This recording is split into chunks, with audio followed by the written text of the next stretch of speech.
Take notes.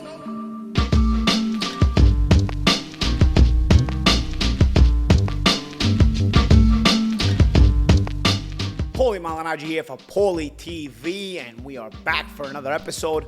Let me tell you something, bro. There's the rumor mill going on. You know, boxing has its gossip mill, its rumor mill. Word on the street today is Canelo has decided to enact his third fight with Gennady Golovkin. I think it's a smart decision. I never really agreed with going right into the rematch with Dmitry Bieber. You can kind of think your way through things as you prepare for Golovkin. Golovkin is a bit past his prime. I'm not crazy about the way he looked against Ryota Murata. I don't think it's as dangerous of a version of a Gennady Golovkin as it was when Canelo was first fighting him. And so I think it's sort of listen, Golovkin is not a soft touch for anybody, even past his prime. But in terms of Canelo and the level of opponents he's been facing all these years, I think it's a little bit of a softer touch here, past his prime Golovkin. But coming off of a loss, it's allowable at this point. And at the same time, he's got an opportunity to think things through what he wants to do in terms of the option to rematch Bieber after the Gennady Golovkin fight. I like the fight for Golovkin as well because he'll get another big payday before probably being out of boxing and retiring. So a guy who's put us through given us a lot of good fights through the years, given a lot in boxing. I think it'll be well deserved. But I don't see Golovkin being as much of a threat to Canelo as he was before. Although it'll be interesting. It'll be interesting because you want to see what Canelo's confidence is coming off of the loss. You want to see, how much his drive is. Sometimes you come off that loss and you're actually more motivated. You're more motivated because the criticism the backlash that you go through after getting the loss, and God knows when you're a superstar like Canelo Alvarez is, both the praise is higher and also the criticism is higher. So when it's time to criticize, and so for that reason, I think you're gonna get probably a motivated Canelo here. He's gonna want to make a statement in the way he fights Golovkin. I think he's going to want to make a statement at least that's what I'm looking for. I'm looking for a hungry, determined Canelo Alvarez. I'm looking for him to kind of create a statement win kind of situation where he'll really be looking to impress, and not just impress, but also make it stick out in the minds of people that, he's still got a lot left, and maybe even start up that curiosity with, if he looks so good against Golovkin, people will say, oh, you know what, this is how we need to see Golovkin. This is how we need to see Canelo, fighting Bieber in the rematch, if he goes for that rematch. I still am not crazy about Canelo rematching Bieber, even at 168. I don't think stylistically it's a great fight for him, but that'll be up to him to decide later on. It's a fight that we can all kind of agree. I would think we agree that it would still sell. It would have a big storyline. At 168, you could probably say that he's got the weight class that's more advantageous to him. It's the weight class where he's beaten a lot of elite fighters, Caleb Plant, Billy Joe Saunders, Callum Smith. He's got some good wins at 168 pounds. And of course with Bieber, if you bring him down to 168, although Bieber always says he can make 168 easily, you have the option to try to maybe weight drain him a little bit if he doesn't make it as easily as 175 pounds. I'm kind of curious about this. There are guys, keep in mind, there are guys at 168 pounds like David Benavidez, who is looking really, really tremendous lately, and he's sort of trying to continue to climb on his march towards the demand for a Canelo Alvarez fight. But at the moment, I think Canelo can keep himself busy here. If he's gonna fight twice a year, which he has fought more than that at times, which is obviously a busy schedule for a champion nowadays. But if he fights even twice a year, I would say Canelo's next 12 months are pretty much decided if he decides to stay with the Bieber revenge factor, because you have Golovkin and then you have the Bieber fight. You have Golovkin maybe in the fall, and then Bieber the following year, 2023, if everything goes as planned. What does everybody think of the Golovkin fight? Really, I personally, I'm one of the people that thought he didn't really win either of the first two fights. I thought he made a great adjustment. I think the second Golovkin and Canelo fight is very interesting because I think a lot of what happened in the second fight flies over people's heads. I think it was a great adjustment made by Canelo Alvarez in that he started coming forward, he started pressing Golovkin, and fought a completely different fight than the first fight, with the first fight where I thought he lost it easily. I thought he really started pressing Golovkin, and it surprised both Golovkin and it surprised a lot of people that he was able to do that, and do that with with effectiveness, you know? It really made for a good fight. But I also think that what flies over people's heads is the adjustment Golovkin was able to make and box off the jab on the back foot a lot of times in that second fight. He boxed very well. I thought the fight was closer, don't get me wrong, but I thought Golovkin's adjustment gets lost in the shuffle because Canelo decided he's going to come forward. And I'll tell you why I think that also is. Golovkin had always been talking about Mexican style. We got to fight in the middle of the ring, Mexican style. And so when Canelo brought that Mexican style, as the true Mexican, of course, Golovkin wasn't able to keep that fight in the middle of the ring. He started boxing back on the back foot and, you know, off the jab. It was still effective. I thought it was effective. Listen, the criticism here is this, all right? You're demanding for the Mexican style fight, center ring, right? So in that regard, you kind of got yourself the fight that you were demanding, and then you couldn't handle it, so you started boxing backwards. But you don't judge a fight by that standard. You judge a fight by the effectiveness of hitting and not getting hit, right? I mean, that's the way a judge is supposed to judge the fight. And in that regard, I still thought Golovkin did a better job boxing in the second fight, even though despite the Canelo adjustment. I thought Golovkin's adjustment was also a very good one, and I thought he did a better job adjusting and was even able to hurt Canelo in, I think, round 10 or 11, if you guys remember that fight. So I think there's a lot that gets lost in the shuffle with that second Canelo-Golovkin fight, and I really was looking forward to and hoping that the third fight would settle everything. But if you guys remember, even back then, I said he's probably going to wait for Golovkin to get older before he gives him the third fight. It's always one he has in the back pocket.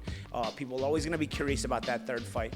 But I don't think Golovkin has time on his side, you know. And sure enough, this is what ended up happening. We're seeing the third Canelo-Golovkin fight happening now, where Golovkin is about almost 40 years old, you know. So I don't think you're going to get the same effectiveness from Golovkin as he was able to show us in the first and second fight. Listen, I don't have a problem if you think Canelo won the second fight. I think it was a close fight. It could have went either way depending on what you're looking for. But like I said, I can see the criticism of Golovkin being there in that he said, hey, listen, we're going to fight.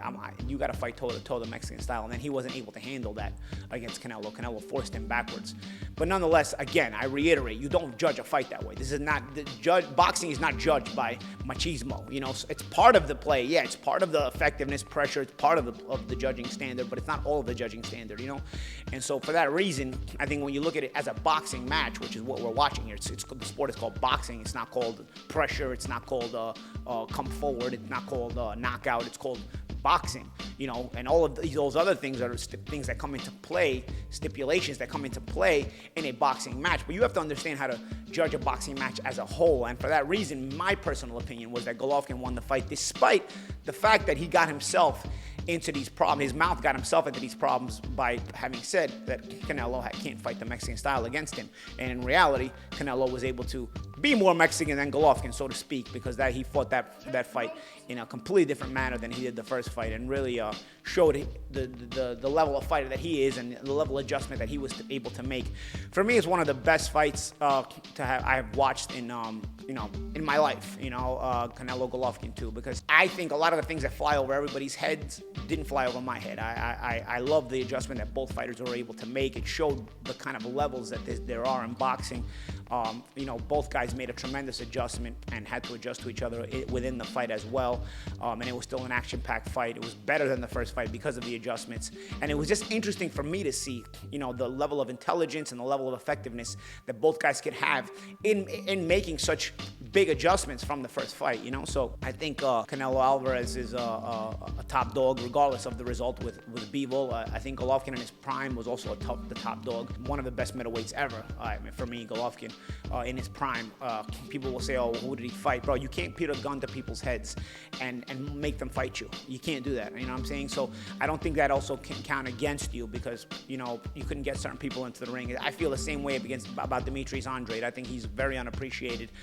In his prime, I thought he had it for anybody, and just he couldn't get the fights. You know, he tried his best to get the fights. He couldn't get the fights. So I don't necessarily, when somebody's that good and fighters avoid them, and they're able to avoid them because they're not as popular as maybe certain other fighters, then it makes things tougher. When a fighter is so popular, even if you want to avoid him, you end up fighting him because, you know what, the payday is worth it. He's so popular and he brings in so much money. And that's what Canelo Alvarez is here. You know, he's a very good fighter, top-level guy, but nobody wants to avoid Canelo. Everybody wants the Canelo fight, regardless of if they're going to win or lose. They want the Canelo fight because it's the biggest money-paying fight, right? So a guy like Canelo will never have trouble getting those big fights. He'll be...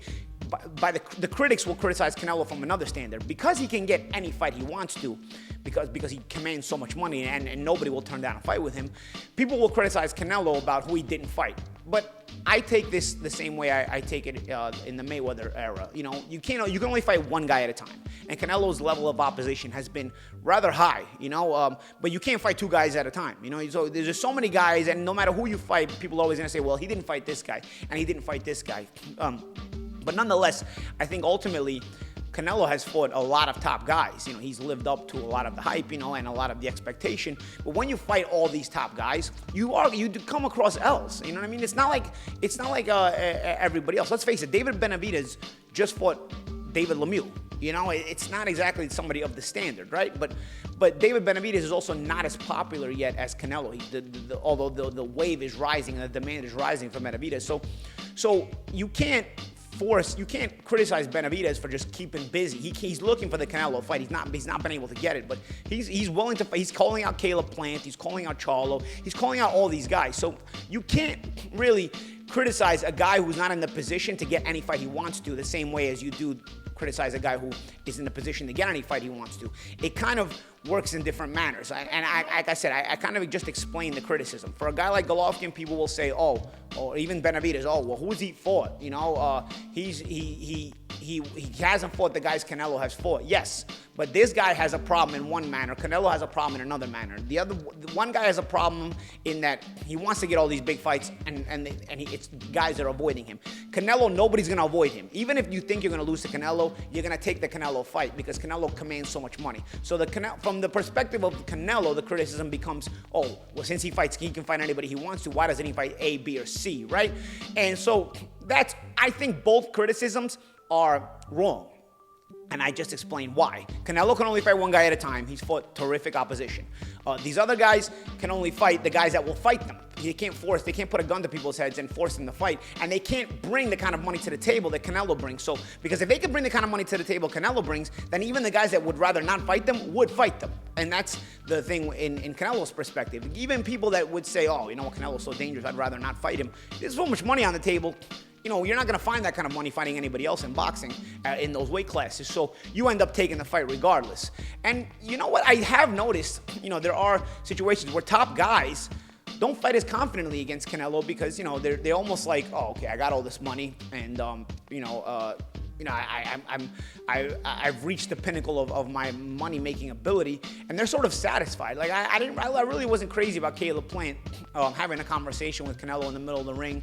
I thought Billy Joe Saunders was a little tight. I had seen Saunders fight a lot more confidently, say, under tough circumstances when he went to Montreal to fight David Lemieux. Granted, Lemieux and Canelo are two different levels of fighters, but I thought he was a little tight in the atmosphere, whereas in Montreal, the atmosphere was also very much against him, and he fought very relaxed. So I think these guys, you know, they almost take the happy to be here approach. They don't give it as much, and honestly, you know, they don't give as much of a push as, say, Dimitri Bieber did, where a guy like that, people from that side of the world don't really care. They're almost like robotic in the ring, and they're there to search, seek, and destroy. And that's what Bieber did. He actually got more confident in the fight. But nonetheless, I don't mind Canelo taking the Golovkin fight. I think it's justifiable at this point. You have a built-in sell. I actually said this when he signed the Matchroom contract over the PBC contract. I said, if you lose the first fight on the PBC contract with Charlo, you have to go right into David Benavidez. There's no soft touch there. Well, if you lose the first fight on the Matchroom deal, which was with Bieber, you always have that back pocket Golovkin third fight, no matter what, because you can always sell it even coming off of a loss. You know, because even for the criticism that people would say, oh, Golovkin is past his best and he's not looking as good. Hey, you know what? Canelo just took an L. You know, he's supposed to be able to take a little step back. I mean, any fighter would. It's justifiable. So I thought that I saw that as the mindset for him to want to accept the Matchroom deal, because I believe both the Matchroom deal and the PBC deal were pretty much the same as far as financial reward was concerned, you know? So it kind of comes into play. It works out well. You know, I was talking on my other podcast, on the Pro Box TV podcast with Roy Jones and Antonio Tarver recently, and you guys can go check that out as well on the Pro Box TV YouTube page. But Roy made a good point. He was saying that at 175 pounds, you've already been there. It's not your weight class. Guys who go up that many weight classes, they usually just stay there for one fight. You know, they don't really need to stay there and defend at the higher weight class. You just kind of go up there to make history, accomplish something. And you notice this, even Roy did this at heavyweight. He fought the fight with Ruiz and then he came back down. It's not really his weight class. I remember Pernell Whitaker did this with Julio Cesar Vasquez at 154 pounds back in the day. Whitaker had been an excellent fighter at 135 pounds, 140 pounds, and 147 pounds. He wanted to win a 154-pound title, but he wasn't going to campaign there. And he picked off a guy like Julio Cesar Vasquez, was a little slower, bigger, stronger, but a little slower, and Whitaker was able to kind of dazzle him as a boxer, won the title, and came back down to the welterweight division where he was more comfortable. So Roy made a good point. He said, you've already done the light heavyweight thing. You beat Sergey Kovalev for the WBO light heavyweight title. So it's not like going up to fight Dimitri Bivol, you were trying to accomplish anything you hadn't accomplished already. We already know that you go to these weight classes and then you don't stick around at the weight class, you just vacate the weight class. But and it's justifiable if you did it one time. But why were you doing this again? That was the question. And it was interesting to note that even on the second half of the Matchroom deal, he didn't have a light heavyweight fight scheduled. He was going to try to take the title off of Bivol and then lock it up while he fought Golovkin. So you would have had the WBA light heavyweight title locked up, not being defended, not being available for anybody to fight for, while he went back down to 168 and fought the third Golovkin fight, had he won the Bivol fight, right? So, I don't know, man. It was a lot of food for thought for me, because at that point, you start to wonder, you know, people start to wonder, you know, at least people with a logical head start to wonder, if you already accomplished the light heavyweight championship at 175 pounds, why were you going back to 175? Were you doing that to avoid somebody at 168 like David Benavidez, who, you know, is very dangerous, younger, hungrier, and just on fire right now? He's the hottest guy in boxing, you know? So were you doing that to avoid that? Because I hadn't thought of that at that time. We called it a possible cherry pick gone wrong. And people went crazy. The reaction was, oh, how is that a cherry pick? He's such a tough fight. Bro, listen, I'm telling you, Bivol was a tough fight. I picked Bivol to get robbed in the fight, if everybody remembers. So I knew Bivol was a tough fight, okay?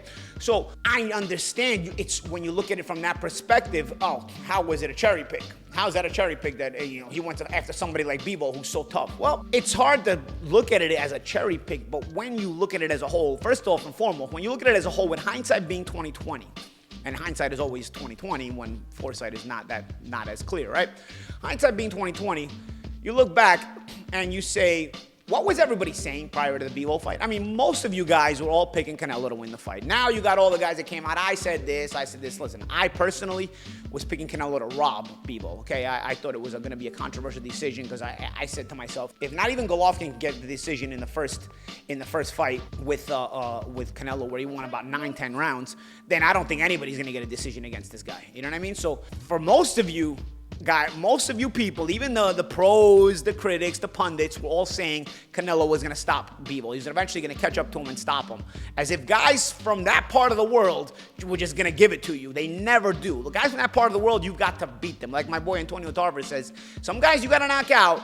Some guys you can make quit, and some guys you got to knock out. You can't make them quit, you know?